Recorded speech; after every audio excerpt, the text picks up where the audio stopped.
It began with a warning, a cosmic alignment so rare it hadn't occurred in over 500 million years. Planets aligned like beads on an invisible string, amplifying gravitational tides and cosmic energies. Meanwhile, the sun, already at the height of its solar maximum cycle, unleashed something no human instrument could have fully predicted. An unprecedented eruption of plasma so volatile, so bright, it surged outward faster than anything humanity had ever recorded.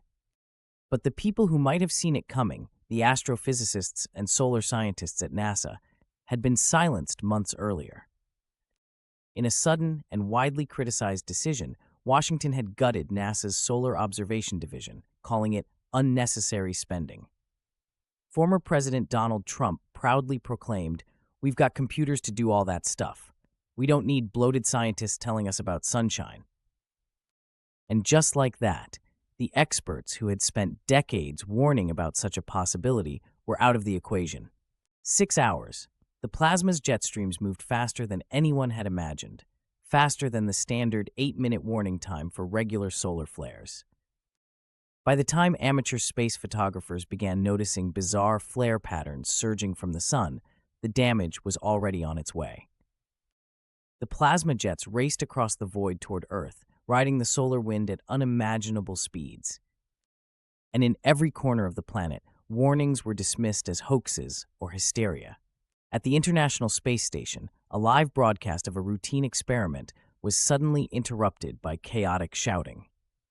The camera feed, previously focused on an astronaut holding a piece of equipment, jostled as the person operating it turned to face the infinite blackness of space.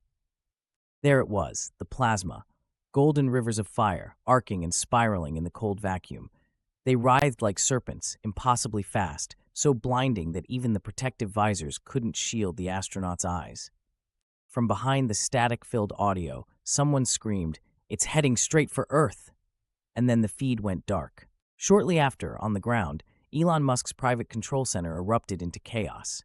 The Starlink constellation, designed to provide global internet coverage, began to fail spectacularly. One by one, satellites were consumed by electromagnetic surges, their circuits sizzling before their orbits decayed.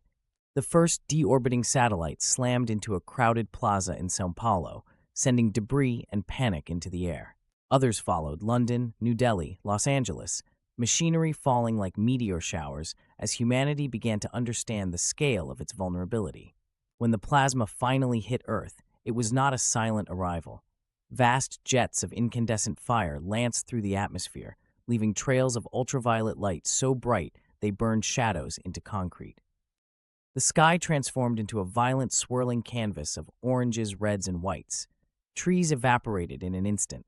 Oceans boiled and hissed, spitting steam into the suffocating air.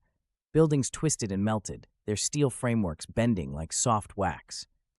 The surface of Earth resembled the hellish landscape of its molten beginnings. People who looked up at the sky saw beauty and death intertwined. The jets of plasma descended in fountains, streaking the horizon with arcs of liquid fire that touched down like celestial lightning strikes. But instead of disappearing after contact, the plasma clung to the ground, rippling outward in waves of white-hot destruction. Entire landscapes were swallowed: forests, mountains, even cities. From a distance, the veins of plasma crossing the Earth's surface looked almost deliberate, like fissures in the crust of a dying star. Electrical grids collapsed instantly. Planes fell from the sky, their metal frames incinerated before they could even crash. Communication systems dissolved into static, leaving humanity blind and alone. In just minutes, the planet had been rendered unrecognizable. And somewhere in the darkness, as the survivors cowered beneath the boiling heavens, the sun shone on, indifferent to the chaos it had sent to its fragile third planet. It didn't matter that no one had listened. Nature, in all its violent glory, had spoken louder than any human ever could.